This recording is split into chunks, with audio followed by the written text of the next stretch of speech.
Thank you for tuning in to PTM's On the Record. Today we have the honor of sitting down with no other than Pastor Tommy Colon, aka Urban D of Crossover Church. What's good, man? How you doing? We're grinding in Flavor Fest mode right now. Everything's done, but it's good. Flavor Fest is right around the corner. There's a lot of things going on right now with it, I imagine. Why don't you tell us a little bit about what's going on? Yeah, well, Flavor Fest is much more than just a concert. I think that a lot of people might know it for, but it's a conference for church leaders. It's an urban leadership conference, and so during the daytime we have over 20 workshops, 4 general sessions. That's on Friday and Saturday. We do a big outreach where everyone that attends the conference serves together, and then on top of that we have the concerts in the evening, and then we end it off with our church services on Sunday. So there's a lot of details that go into just getting everybody there, all the workshop presenters, the artists, all the special elements that we have, from the beat battle to the breakdancing competition, the DJ expo, this new thing that we added this year called the booth. Mm-hmm. I mean, it's just a lot of minute details, and so we got a great team and over 200 people Wow. that are serving from our church. So it's going to go well, but there's still a lot of planning and a lot of prayer that goes into it. So we're almost there. Mm-hmm. Yeah, you said you have something different called the booth. What is that about? Yeah, the booth is actually, every year what we do at Flavor Fest, we love to expose some unknown artists that are like up and coming, that are very talented. And obviously we only have so many slots that we can get, independent artists to perform. Because the concert, we try to keep it to about 3.5, 4 hours long. We don't want it to be like 6, 7 hours long. It's just really long. I don't care how much you love hip hop. But so we just said, man, how can we, get some other artists some exposure? And so we came up with the idea to do this thing we're calling the booth, and we're taking 2 known Christian hip hop artists, which on one of the tracks on the booth round 1, which will be premiered on Friday night, is going to be Jin on it, along with D-Mob, and then there's going to be some unknown artists that are up and coming, which is on that track, I think, is a guy named Domingo Guyton, Disciple, a guy named Aaron Rodgers, and Kelly Kells is actually singing the hook. And Kelly Kells' new husband, Whit, he produced the track, and Whit has done a lot of recent production for the Cray on Church Clothes and on Gravity. So Whit is a beast. The beat is incredible. So they're actually going to be filming a music video for it, and it's going to premiere as a music video of them recording it in the studio. And then on Saturday, we're going to premiere the booth round 2, and that was produced by my man Legacy. He's actually up in Buffalo, New York now. And the artists that are on that one is Ruslan from The Breaks, and The Ambassador, who was formerly with the Cross Movement, and then some unknown cats, AM, Legacy's also spitting on there as well, and Jarrell Johnson, and a female rapper named Ruth Vega. She even flips it in Spanish, so it's going to be sick. So I think it's going to be something that people are really going to enjoy and anticipate that we look forward to incorporating as part of the in the future. What are you most excited to see at the Flavor Fest? Man, there's a lot of things I'm excited about. Excited about the booth, as you can tell. But I'm excited about some of the workshops and general sessions.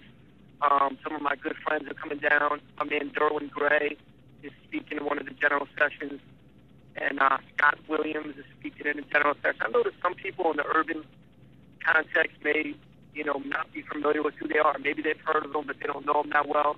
But both of those guys are beasts, man. They're just really killing it in ministry and doing some phenomenal things, great visionaries, leading some great ministries that are thriving, and tremendous things are happening. Like Derwin planted a church less than 3 years ago, and they have over 2,000 people coming every weekend, and they planted a second campus, and it's just a miracle of God of what's happening to multi-ethnic church, and really neat stuff that's taking place. I'm also excited to have Jin open up the general session, the first one, share his testimony, and I'm going to get the opportunity to interview him, and people are going to be able to tweet some questions in. I'm going to pick a couple questions out and Ask Jim at the end. And so it's gonna be a lot of fun this weekend. Yeah. Oh, what's something that you guys like try to implement that's kind of like different from every conference that you have, because it's an annual thing? So like, what do you try to do that's different every time? We always try to look at it and say, okay, what can we do better? What are we going to add? What are we going to take away? You know, like for instance, our breakdancing event last year, there was so many people in the room that we held it in. We're moving it to our gymnasium. So there's going to be able to be like 3 times the amount of people in there. So we're really pumping it up. The breakdancing event is going to be huge. And our DJ Expo is actually in our loading dock area, which is not a huge area, but we're moving that to the room the breakdancing was in, so it's a much bigger area. So there's a couple dozen DJs coming now. Sphere of Hip Hop is sponsoring that, so that's officially, going to be a thing now. It's going to be much bigger than it was last year. And we had a lot of vendors last year, like a lot of exhibitors. Actually, to be honest with you, we felt like there was too many. There was like 60. So we chopped that down to under 40, and they're just going to be in the lobby. So those that are exhibiting things or, selling shirts or CDs, there's not going to be nearly as much competition, and it's going to be in the lobby, so there'll be plenty of traffic there. We're also adding a photo booth this year that's free. You can get crazy photos and put, outfits on and then post it up on Facebook or Twitter. And so we're adding the booth this year. We're adding a DJ Expo on the main stage both nights for a couple of minutes. And the Rapzilla.com beat battle is happening again, but we're giving them a little bit more time. So, yeah, just really always trying to look at, okay, how can we tweak it and make it even better than it was the year before? And, of course, last year we re-implemented doing the outreach again, and we're doing that again this year, the Flavor Fest Block Party, where we're all going to be serving, the community together. So all the attendees that learn together, now we're going to live out the gospel, and we're going to serve people there in the inner city of Tampa. So then they also get to see, like, what an outreach can look like on a big scale when you serve hundreds of families with free groceries and haircuts and clothes and food and, having a concert and big kids area and basketball tournaments. So that's going to be a lot of fun on Saturday afternoon. Yeah. Man, that's awesome. So, like, besides Flavor Fest, what else do you have going on? Church. I'm the lead pastor, so, like, if we don't have enough with Flavor Fest, there's always something going on at Crossover Church itself, and God has been doing some great things, and the church has grown tremendously since we've been in our new facility. Coming up in November will be our 2-year celebration. So there's always stuff going on at the church itself that keeps us busy. We do 3 services every Sunday, and we just started a new semester of our small groups. We call them Roots Groups. We're getting ready. The next thing after Flavor Fest, we'll be doing our 2-year celebration, where we'll be having some special guest artists. I'll be doing like a big vision message, and we'll be doing a big water baptism event. And that's been an amazing thing that's been happening at our church recently. Within a period of less than 6 months, we had 259 people get baptized. Wow. So it's just been incredible, stuff happening with people giving their life to Christ and taking that step. So pray for us, because there's a lot of discipleship, now that is happening, and even more that needs to happen. And so we just hired a small groups and discipleship pastor. He came on staff this summer, so we're really getting that area really more solid now. So it's exciting. We'll definitely be praying for you, for sure. That's awesome, man. That's awesome to hear that the ministry is growing. Something that I really want to point out is that a lot of people know, a lot of people who are familiar with your work know your ministry. They mainly capitalize the fact that you were able to reach out to the youth in a way that's really different from how other people might reach out, and it's unique. How do you engage them in a way that they can see what it means to be a follower of Christ as a community and just in their personal lives? I think a key thing is speaking their language. That doesn't mean that you have to be something that you're not, but that you do have some key leaders that really do know how to speak their language and really break the gospel down in a way that they can understand it, and give them an opportunity to be able to come into, a worship experience that they can connect with, with the music and what's being preached about, real issues that are being brought up.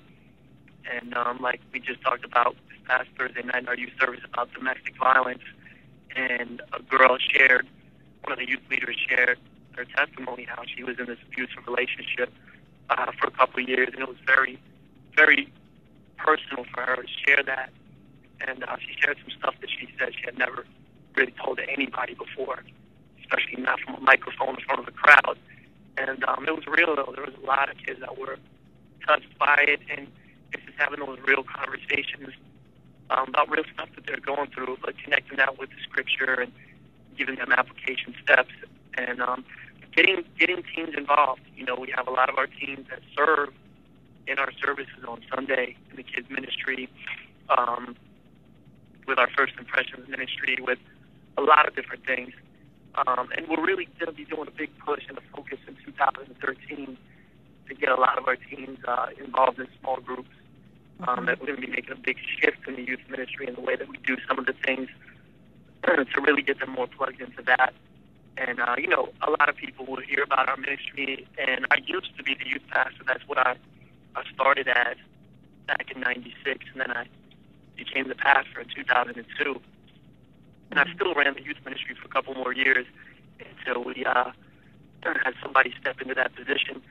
But we have a lot of adults in our ministry. I mean, it's mostly adults. When you come on a Sunday, there's 700-800 adults that are there, and then we have a couple hundred children between the ages of infants and fifth grade.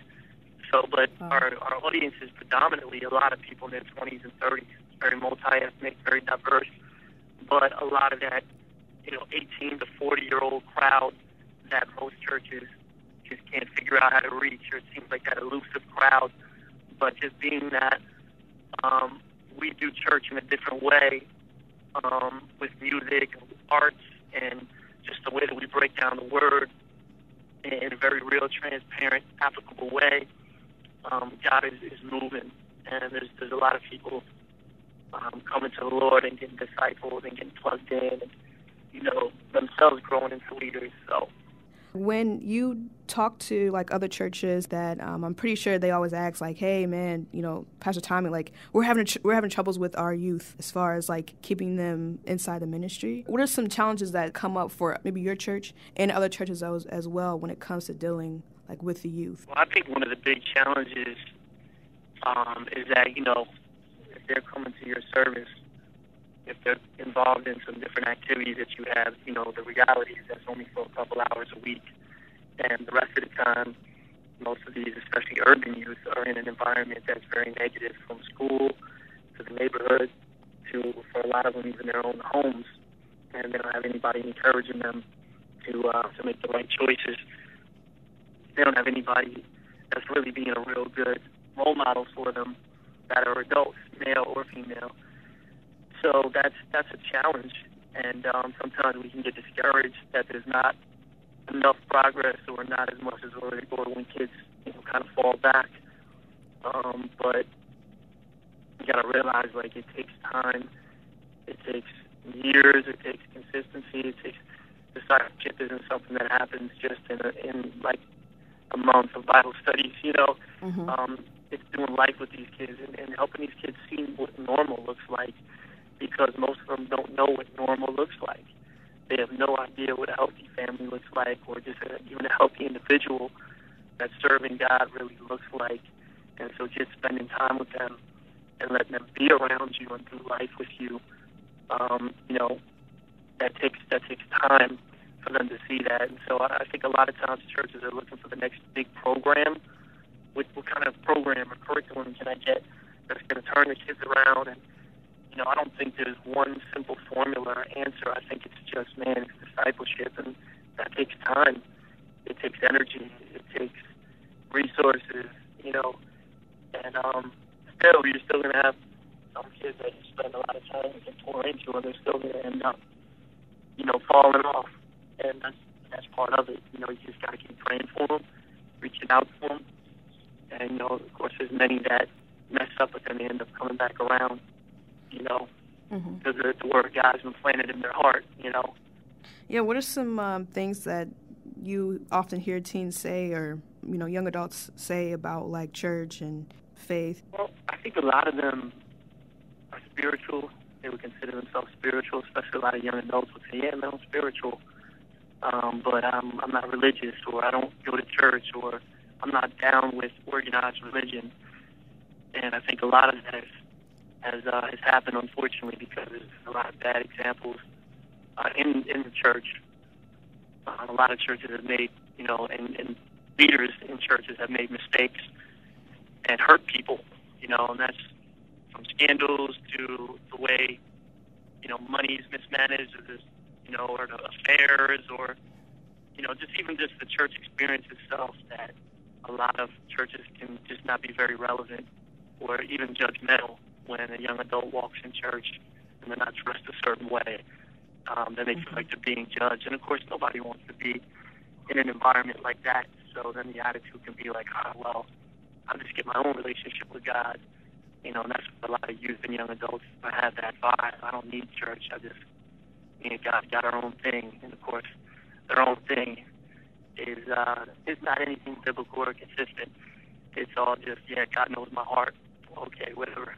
But, so I think it's, just having those real conversations and letting some of those things come out, letting those people vent, letting them share their story, share your story, and say, yeah, I've been hurt by the church too, or I've been confused, I've been frustrated.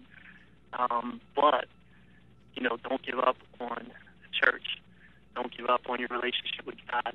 Not every church is like that. Not every Christian is like that. And there is, real believers out there and real churches that are doing the things that the Scripture says. And, and then we tell them about our church, and we break it down and chop it up. And, of course, there's people that come every week. Every Sunday, we usually average between 20 to 25 families that come for the first time. And the majority of them are just, blown away, and they love the environment, they love the atmosphere. And they're just like, man, I've always, dreamt there would be a church like this, or, or something like this where I could be myself. And there was a girl that put a note on Facebook, on our church Facebook page the other day, and she said, I just want to thank you guys so much for your church. Wow. And she's probably in her 20s, and she's like, I went to church a couple of times with my grandmother when I was younger, and I never liked it. I always kind of felt uncomfortable, and I felt like people were looking at me funny. And she's like, now I'm a single mom. I have 17 tattoos, and I came to your church, and nobody judged me. Nobody looked at me funny. Everybody just showed me love and welcomed me, and I loved the music, and I could understand the message, and I felt like the pastor was talking directly to me about everything. And so she's like, thank you so much. I finally found my home, and I'm finding my relationship with God. And so, when we get comments like that, whether it be an email or a post or a personal conversation in the lobby or whatever, that's why we do what we do, Mm-hmm. What was the transition like from being a youth pastor to being the pastor, so to say? Yeah, well, it was smooth for the church. It went really well. But for me, it was difficult because I didn't want to be the pastor, and I fought it for a while. And the pastor before me, kept asking me for about 6 months or so, if I wanted to step up because he was tired and he was ready to move on. And I just kept saying, nah, man, I'll help you. We can do it. And I was terrified. I didn't want to be the guy in charge, Mm-hmm. But, after my wife and I prayed about it for a while, and, we knew that that's the direction that God was leading us in. And so I stepped up at the beginning of 2002. And the church was small then, there was only about 40 people coming on Sundays, but the youth and young adult services I was doing on Thursdays had a couple hundred coming to it. So the church leadership was like, man, you just need to step up, because the youth ministry is kind of like the heartbeat of our church, and, you're a good leader. And I was only 28 years old, and so I was like, I don't know, So I stepped into it, and we just really began to seek God on what His vision and His plan was for the church, because the church really didn't have a whole lot of structure or vision. We didn't even have a membership class. So we just really, after God began to reveal that to us, we in essence, we relaunched the church and began to have vision and structure and identity. And immediately, God started bringing new people to the church. And by the end of the first year, we had doubled in size. I had about 80 people coming every Sunday. And then a couple of years later, we got so full, our little 200-seat auditorium, we had to add a second service. And then, not long after that, we added a third service. And so God just really began to do some amazing things as we began to figure out, carefully and prayerfully, we made changes to be able to do church in a way that would really connect with our community. Since you guys deal so much with the youth, I can only imagine that the parents have certain concerns about their kids. Do you guys deal with that pretty often? Oh, absolutely, man. We have parents that regularly come up to the leaders and some of the staff and say, hey, I need help with my kid. Or we regularly have kids that'll get introduced to the church at first because they're coming because they got community service hours that they need to complete. So we get them to come and do a bunch of cleaning and help out with some different things. And then, we spend for youth service, and we can include those hours. And then they get plugged into that, and then a lot of them end up, sticking around even after the hours are done because they just build relationships and they start to get to know who God is, and they really enjoy it. Mm-hmm. For those who might not know, you do have other things published. You have 2 books out, as well as a soul magazine that you keep updated consistently with the different things that are going on in the urban culture. What was kind of your motive for each one? And also, what did you want people to kind of grab from each project? Well, they're all different. The book that I published, which was, I wrote it. It was under myself. I wrote that. It was, story. It was a kind of a combination. It was called Unorthodox. First part of the book was my story growing up as a pastor's kid, a PK, and straying away from God for a while. Growing up in Philly, though, around hip hop and being influenced by that, but then coming back to God and having a call in my life to do, urban ministry and what that whole journey looked like. And then the second part of the book was like an in-depth history of hip-hop culture, because a lot of people just really don't understand where did it start, how did it all come about. I wrote the book back, it came out in '07, so that was around some of the time when there was still a lot of controversy with, people saying hip-hop couldn't be used and it's evil and it was started as a false religion and it's a cult and all this stuff. So I was really kind of given the true historical background of it. Mm-hmm. And then just, not that it started out great, but it wasn't false religion. And, as time went on, it just got more and more polluted, and the majority of people leading mainstream hip-hop don't have a real relationship with Christ, so the art they manifest is obviously, not going to manifest anything that's good. And then the last part of the book was the longest part and the most important part, and that was really like, how do you engage those influenced by hip-hop culture and by urban culture? And so it just gave a lot of stats, a lot of testimonies are weaved in there about our church and about the stuff I've seen as I've traveled around the world doing ministry. And so that was Unorthodox. Also came out with a CD and a DVD at the same time. Oh, okay. DVD was a documentary of our ministry that came out through EMI Gospel. And then earlier this year, we released, we self-published my book called Next Steps on Your Spiritual Journey. Mm-hmm. And it's really just a resource. And we published it for our own church, but there's some other churches who have picked it up and who are using it, and people that have bought it to give to their friends and stuff like that. But we actually give it away for free to people that start a relationship with Christ at our church. We give it away in our prayer room. And it's really kind of like, what do I do next? We can have a relationship with Christ. And so there's like 5 simple steps. Then there's some FAQs in it, like frequently asked questions like, who is Jesus? Has the Bible been changed? What translation of the Bible should I read? All kinds of questions like that. Then there's a section called I Got Issues. It talks about, people that have abuse issues or sexual issues or addiction issues or legal issues. A lot of people in the hood have legal issues. And then the Gospel of John is also in there as well. So that was kind of like it's a great resource. We couldn't find anything that was short and concise and written in, like understandable language for the urban crowd. So we created it. And then the Soul Mat, the last thing you asked about, that is a ministry of crossover. And we have a team of people that, writers, editors, photographers, even people that help with selling ads and graphic designers, and we put that together as a ministry of the church, and we just released our 19th issue. And at Flavor Fest this weekend, we're going to release our 20th issue, and Jim is actually going to be on the cover. So we're really excited about that. All right, great. Lastly, how can we be praying for your church and your ministry and Flavor Fest? Well, there's a lot of things to pray for Flavor Fest this weekend. Just pray for all the people that are coming. Pray for the people that are speaking, those that are artists that are going to be there, and all those that are volunteering that are going to be serving them, and those that are coming to the outreaches and the concerts. So just pray that up on all of it.